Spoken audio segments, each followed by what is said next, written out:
Mahigit 40 years nang nakalipas nang manalo si Gil Cortez ng kauna-unahang Rookie of the Year Award. Pero hanggang ngayon, malakas pa rin ang kanyang pangangatawan. Ano kaya ang kanyang sikreto? Ating alamin dito sa Live Better.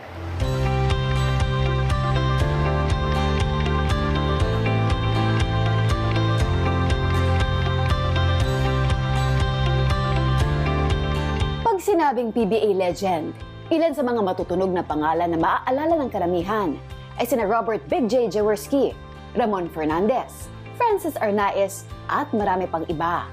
Pero syempre, hindi rin mawawala sa listahan ang 6'4" big man na si Virgilio Gil Cortez. Sa murang edad na 18 taong gulang, ipiniramdam niya na ang kanyang bangis sa hardcourt nang siya ay maglaro sa isang sikat na koponan noong 1970s, ang Toyota Comets. Iniukit din niya ang kanyang pangalan sa kasaysayan ng Philippine basketball nang siya itanghalin bilang kauna-unahang PBA Rookie of the Year.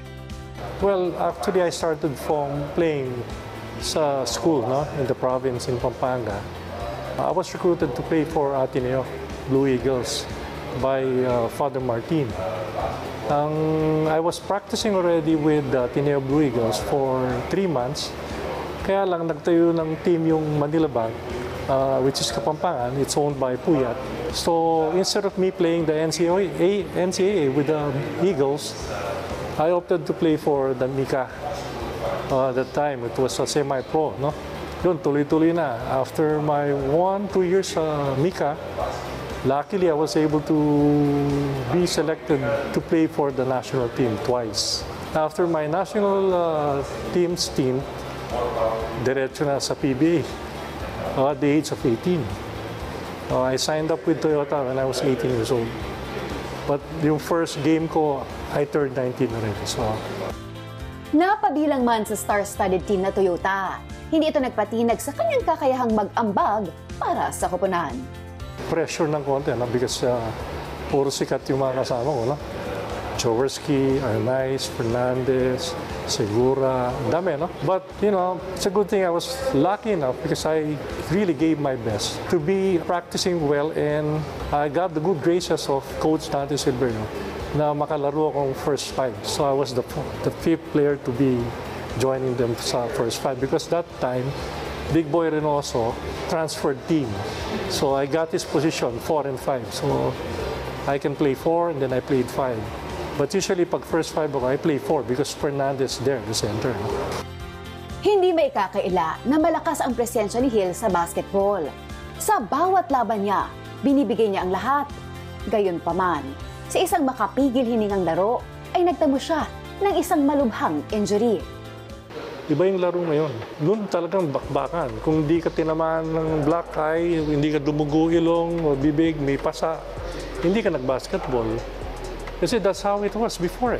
So talagang yung rivalry matindi, especially with our friends there, Crispa and Toyota. Yung game namin talagang grabe kami. Talagang magkaaway kaming mortal. That keeps me going. Yung talagang yung mind ko talagang nagtatrabaho pa rin hanggang ngayon. Which is good. Yan, si Brian, every now and then, kausap ko yan. So, lahat yan, tinatawagan ko. Lahat ng mga media people, kaibigan natin. So I talk to them. I talk to most of my friends, players' friends.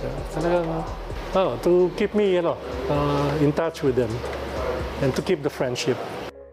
Dahil sa sunod-sunod na ang kanyang mga injury, gumugol lamang ng 5 season sa PBA si Gil na humantong sa kanyang pagretiro sa Pro League sa edad na 23. No, after my 5 years stint sa PBA, wala na, na-injure ako ulit bumalik ulit yung injury ko sa UTEX Wranglers.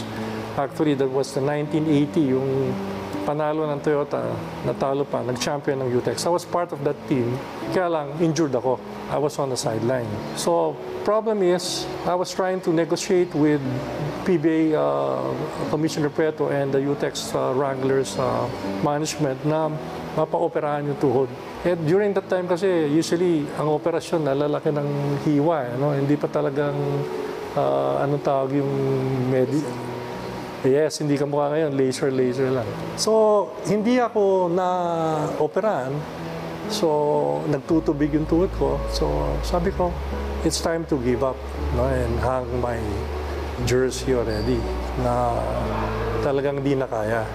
So yun ang naging challenge sa akin. But I stayed fit also. What I did is, I went to all the beaches in the Philippines. Kasi medyo depressed din ako. So at least healthy naman ng konti. Swimming, diba? Konting inom. Alam mo naman, kasama na yun, diba? So yun ang ginawa ko after my career. Si Hill ay nalugmok sa depresyon bilang resulta nito. I went to churches. I prayed and prayed. So, sabi ko, Lord, sana naman malampasan ko itong depression. No? At bigyan mo ako ulit ng next life after my career. And which He did. Hindi ako hindi ako nagsisisi. I appreciate everything that sa lahat ng ginagawa ko. Bagamat maagang nagretiro ang former Toyota standout, hindi naalis ang kanyang pagsuporta sa iba't ibang sports at naging aktibo ito sa pagpapalakas sa mga programa ng mga organisasyon. I'm injured and it was not operated. So hindi na kamukha nung dati. So, but I still teach kids. Because I was part of the Milo Best program. In the 80s, late 80s. Actually, I'm the regional director of Samaang Basketball ng Pilipinas, Region 3. I was part of the board before, but na-termed out na ako. I have the Giant Lantern Festival. I was the chairman for 2017. I'm member of the board of trustees also, trustees. Kukuha lang sa akin to be the co-chair for the Outstanding Fernandino Award. So, since I was one of the Outstanding Fernandino before, so it's about time that we will be the one to choose kung sino yung deserving na Fernandino. Naniniwala si Hill na ang sports ay may mahalagang papel sa paghubog ng pagkatao ng isang individual. I advise them to be focused, number one, to be in what they're doing or whatever sports they're into. You give your 101%, no? In practices, and kailangan dyan healthy ka talaga palagi. Sabi ko nga sa sarili ko, siguro nung naglalaro kami sa PBA at gayon ko i-apply, I will be doing the same thing as what the other players doing now, especially PBA. They get their own trainer, no? To make you healthy, di ba? Mag-lift ka ng weights, tapos tumakbo ka, yung cardio mo, di ba? So, plyometrics, di ba? Lahat yan. Kasama lahat yan. So, yun ang masasabi ko na kailangan talaga magawa nila. Matutunghayan natin sa kurso ng buhay ni PBA legend Hill Cortez ang kahalagahan ng muling pagbangon mula sa kabiguan. Madapa man tayo sa buhay, mahalagang huwag sumuko, tumayo muli, at magsumikap para sa magandang bukas. At dyan na nagtatapos ang ating episode ngayong hapon.